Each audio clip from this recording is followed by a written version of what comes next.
I told Mr. Washington I wanted to become a disc jockey. Someone asked me to tell this story.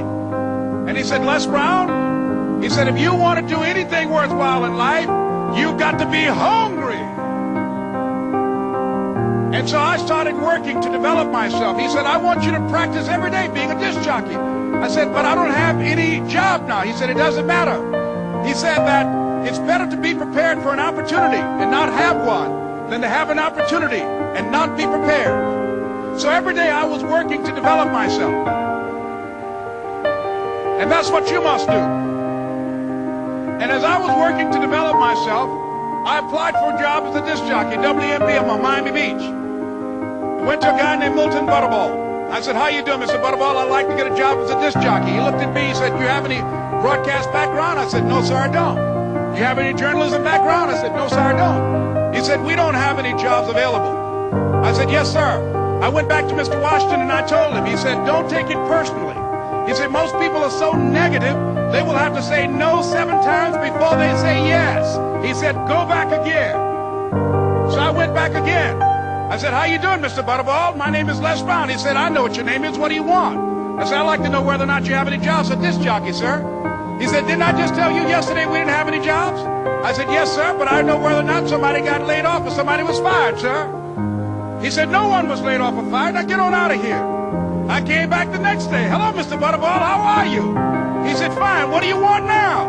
I said, I'd like to know whether or not you got any jobs, sir. Didn't I tell you the last 2 days we didn't have any jobs? I said, yes, sir, but I don't know whether or not somebody got sick or somebody died, sir.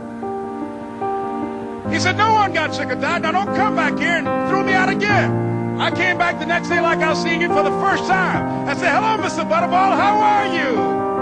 He looked at me with rage. He said, go get me some coffee. I said, yes, sir.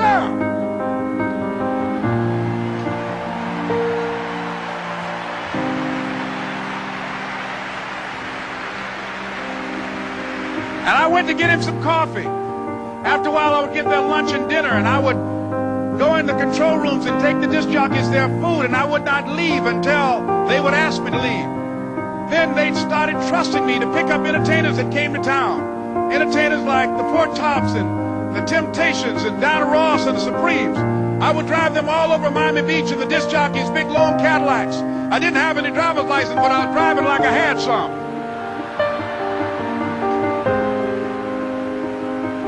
And one day, one Saturday afternoon, while I was at the radio station, a guy named Rock was drinking while he was on the air. I was the only one there, looking at him through the control room windows, walking back and forth, young, ready, and hungry. I was saying, drink, Rock, drink. Drink, Rock. I'd have gone to get him some more if he'd asked me to. Pretty soon the phone rang and it was the general manager. And I answered the phone. I said, hello? He said, Les, this is Mr. Klein. I said, I know. He said, Rock can't finish his program. I said, I know. He said, would you call one of the other DJs in? I said, yes, sir. I hung the phone up. I said, now he must think I'm crazy. I called my mom and my girlfriend, Cassandra. I said, y'all turn up the radio and come out on the front porch. I'm about to come on the air.